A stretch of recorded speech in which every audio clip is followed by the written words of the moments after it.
Hello students, कैसे हैं आप लोग। आई होप कि आप लोग पढ़ रहे होंगे।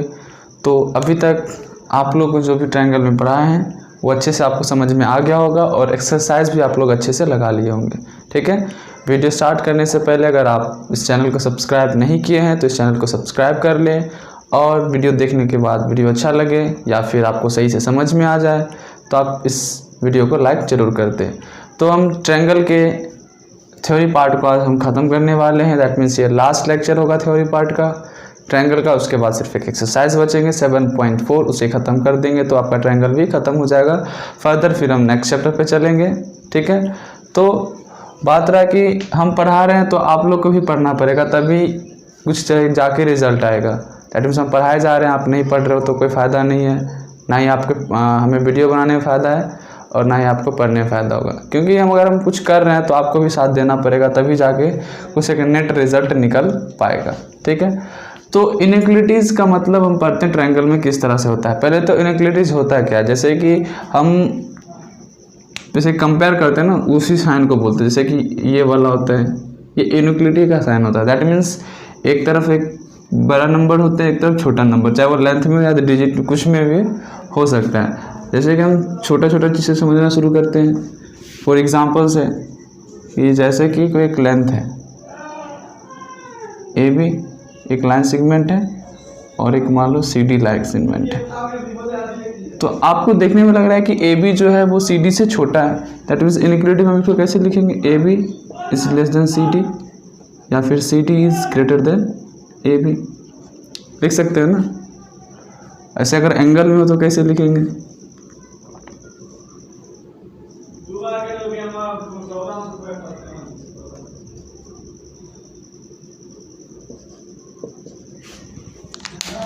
जैसे कि एंगल है और एक दिख रहा होगा कि ये 90 से बड़ा है और ये 90 से छोटा है। दैट इज ऑब्ट्यूज और ये सॉरी एक्यूट और ये ऑब्ट्यूज है। दैट मीन्स आप ये बोल सकते हो कि एंगल पी क्यू आर जो है वो लेस है एंगल ए ओ बी से। तो यही इनइक्वालिटी के बारे में हम लोग ट्रायंगल में पढ़ेंगे। ठीक है, तो कुछ एक्टिविटीज़ हैं जो बुक्स में दिए हैं, उसको हम समझना शुरू करते हैं। तो जैसे कि एक्टिविटीज़ फर्स्ट में बता रखा है, क्या बता रखा है A1 में, कि जैसे कोई ट्रायंगल है। ठीक है, सपोज दैट ये ट्रायंगल है ए बी और सी। ठीक है, तो किसी दो पॉइंट को फिक्स करते हैं और एक पॉइंट को हम बढ़ाना शुरू करते हैं। जैसे कि इस लाइन मान लेते हैं, इसे हम बढ़ाना शुरू करते हैं। ठीक,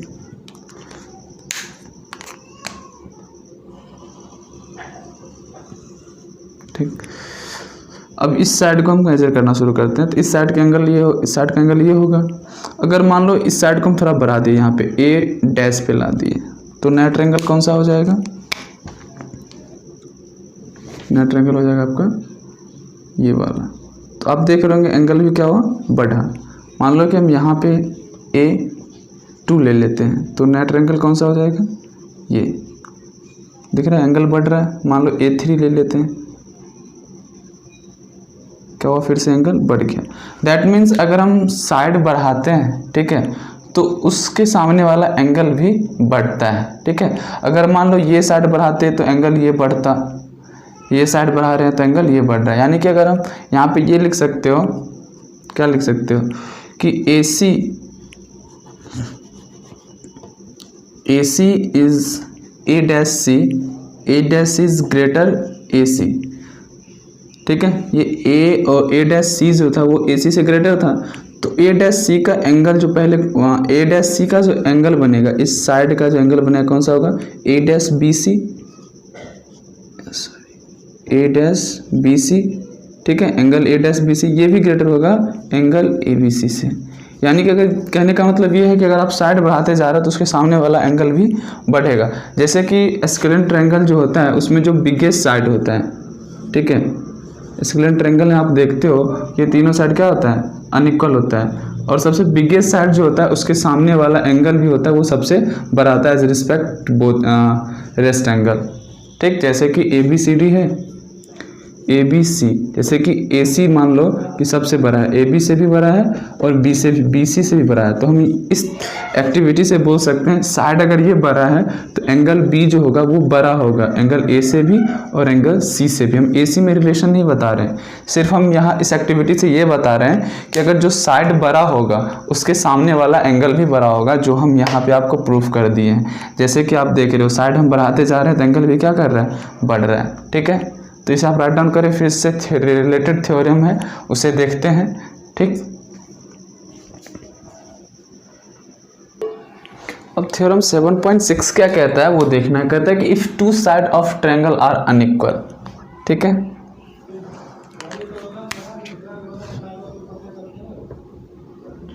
जैसे मान लो ये ट्रायंगल है ए बी सी। ठीक है, जैसा कि कह रहा है कि if two side of triangle are unequal. ठीक है, तो कहता है and opposite to the larger side is larger, the angle opposite to the larger side is larger. That means जैसे कि ट्रायंगल ए बी सी, ठीक है, दो साइड को हम फिक्स लेंथ का कर देते हैं, जैसे कि ये बी सी मान लेते हैं और एक ए बी। ठीक है, अब क्या कर लो, फिक्स करने का मतलब है कि हम ए बी को एक रेडियस मान के एक सर्कल बना लेते हैं इस तरह से। जैसे अगर हम यहाँ से ड्रॉ करते हैं, ठीक है, ये होगा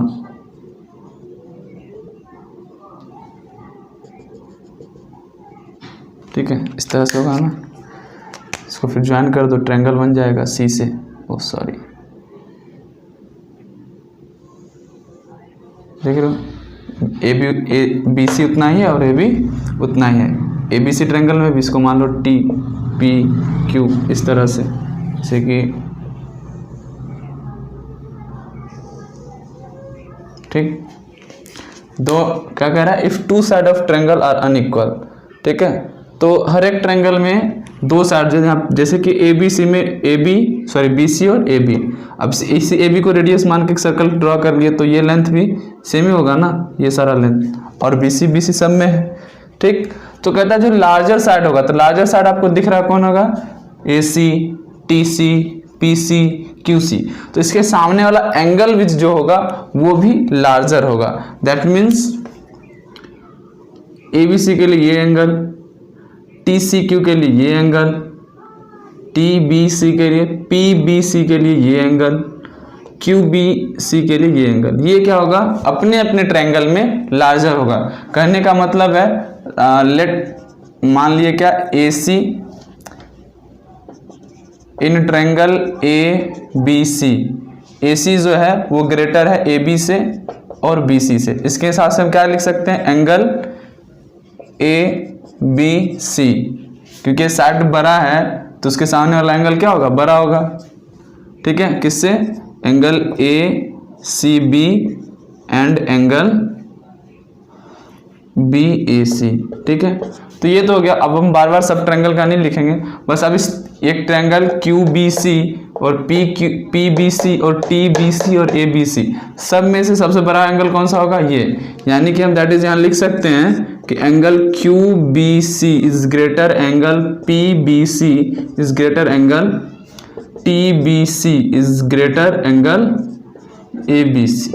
या इस थ्योरम से यही सीख मिला, मतलब यही मतलब समझ में आया कि जो साइड बड़ा है जिस ट्रायंगल का, उस साइड बड़े साइड का जो अपोजिट एंगल जो होगा वो एंगल बचा हुआ दो एंगल से बड़ा होगा। बस ये ध्यान में रखना, ये थ्योरम बस यही कहता है, इससे ज़्यादा कुछ नहीं कहता। इससे पहले हम एक्टिविटी में बताए थे कि साइड जैसे आप बढ़ाते जाओगे, क्योंकि हम इस दोनों को क्या कर रखे हैं, फिक्स कर रखे हैं ना, ए बी सी में भी जितना ये था उतना ही ये है, उसी तरह से टी बी सी में जितना ये है उतना ही ये है ना, क्योंकि टी बी सी ट्रायंगल में देख रहे हो बी सी इसमें भी है, बी सी सब ट्रायंगल में कॉमन है, और ए बी जो है वो टी बी के बराबर है, पी बी के बराबर है बी क्यू के, क्योंकि हम रेडियस मान के एक सर्कल ड्रॉ करने वाले थे, तो रेडियस सबका बराबर होगा ना। सिर्फ चेंज क्या हो रहा है, A C, T C, P C, Q C, वो साइड बढ़ रहा है, दैट मीन्स उसके अपोजिट एंगल भी बढ़ेंगे, ये थ्योरम कहता है। ठीक है, इससे रिलेटेड क्वेश्चन भी करेंगे, पहले से आप राइट डाउन कर लें।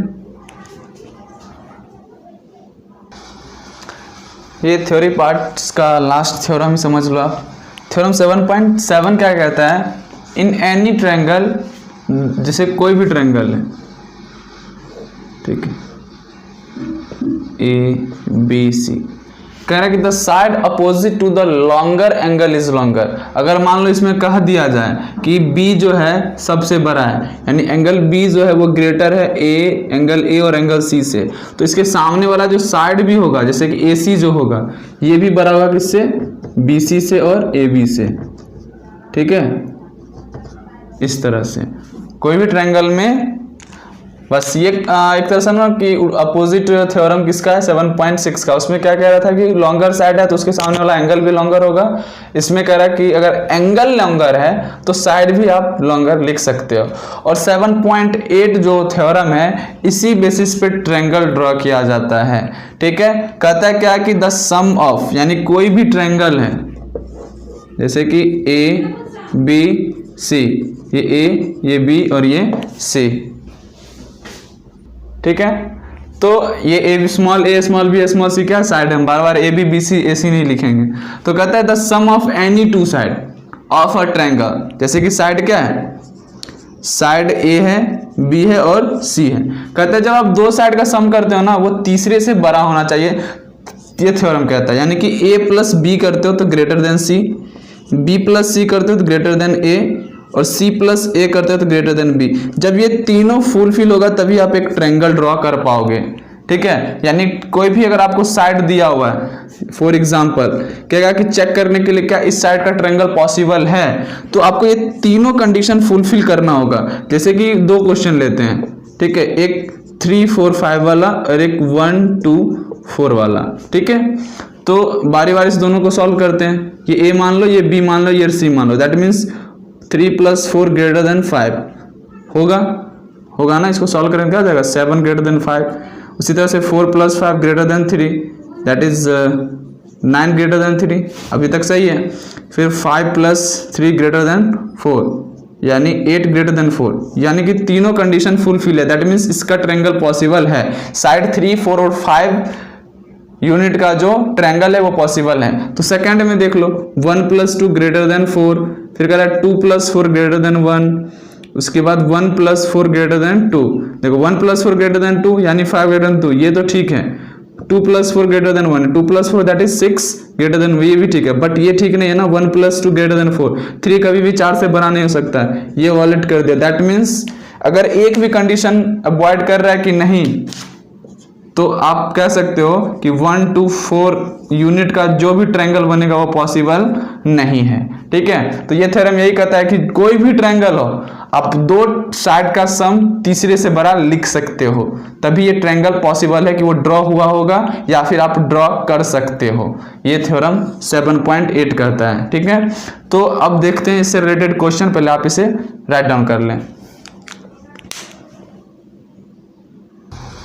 देखो इनइक्वालिटी वाले क्वेश्चन में बहुत सारे बच्चे फंसते क्यों हैं, वो रीज़न क्या है कि वो ढूंढ नहीं पाते हैं कि इसमें क्या क्या रिलेशन दिया हुआ और हमें कहाँ तक पहुँचना है। देखो हम सिखाएंगे कि आपको किस तरह से सॉल्व करना है, चाहे कोई भी इनइक्वालिटी का क्वेश्चन हो, बच्चे फंसते हैं, यानी कि 90% बच्चे हैं जो फंसते हैं। लेकिन एक बार अगर आप देख लोगे, मेहनत करोगे, इसके पीछे समझने की कोशिश करोगे, तभी आप आगे कोई भी क्वेश्चन में नहीं फंसोगे। बस एक बार फोकस करके देखो कि हम समझा कैसे रहे, ठीक है। जिस समय समझ गए ना क्वेश्चन बनेगा। कह रहा है कि D is a point on the side BC, जो आपको फिगर में दिख रहा है, और ABC दैट AD और AC बराबर है, ये भी कह रहा है। दैट मीन्स ADC एक आइसोसेलेस ट्रायंगल होगा, और यहाँ से हम ये बोल सकते हैं ये एंगल बराबर ये एंगल, बोल सकते हैं ना। अब देखो हमें प्रूफ क्या करना है, प्रूफ करना है कि AB इज ग्रेटर AD, ये हमें प्रूफ करना है ना। कहाँ है AB, तो ये रहा, AD कहाँ है, ये है। अब हमें इसमें ना साइड में कुछ रिलेशन है, ये तो नहीं कर रहा ना, ये दोनों इसके ना एंगल में कोई रिलेशन नहीं साइड में, बट हमें एक चीज ये दिख रहा है कि AD जो है वो AC के बराबर है। इसका मतलब अगर हम AB ग्रेटर AC प्रूफ कर दे तो ये हो जाएगा, क्योंकि ये दे रखा है ना AD बराबर AC दे रखा है, यानी इसे हम ये लिख सकते हैं। यानी इसे ना प्रूफ करके अगर हम ये प्रूफ कर दें तो ये हो जाएगा, होगा ना। क्योंकि आप कहोगे सर AC की तरफ आप क्यों गए, AC की तरफ हम इसलिए गए क्योंकि देखो ये एंगल दिया हुआ है, ठीक है, और AD में ये एंगल दिया हुआ है, तो ये आखिरकार है किसमें, AC में, तो इस दोनों से हम रिलेट करेंगे यहाँ पे, ठीक है। अब मुद्दा वही है, जो साइड बड़ा उसका अपोजिट एंगल बड़ा, जो एंगल बड़ा उसका अपोजिट साइड भी बड़ा, ठीक। तो पहले जो हमें पहुंचना क्या है, AB पे, ठीक। तो AB का कौन सा एंगल होगा, ACB, और AD का कौन सा एंगल होगा, AD का जो एंगल होगा वो क्या होगा, ये वाला होगा, ABC। यानी हमें फोकस करना है इस पे और इस पे, ये सब दिमाग में चलेगा तभी आप कर सकते हो। तो यानी हमें ये एंगल पे आना है, तो ये एंगल पे आप कैसे आओगे, तो अब देखो ये एंगल जो होगा इस दोनों का सम होगा ना, एक्सटीरियर एंगल से आप लिख सकते हो ना ये। अब यहां से सॉल्यूशन शुरू हो रहा है कि angle ADB is greater angle ABD। आप कहोगे सर कैसे लिख दिए इसको,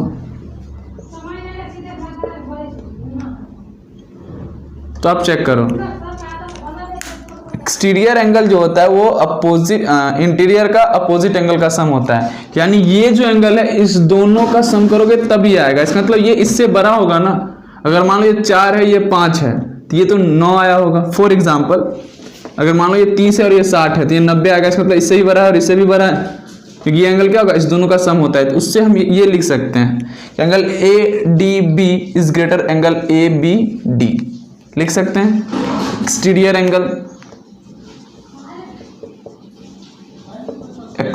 एंगल।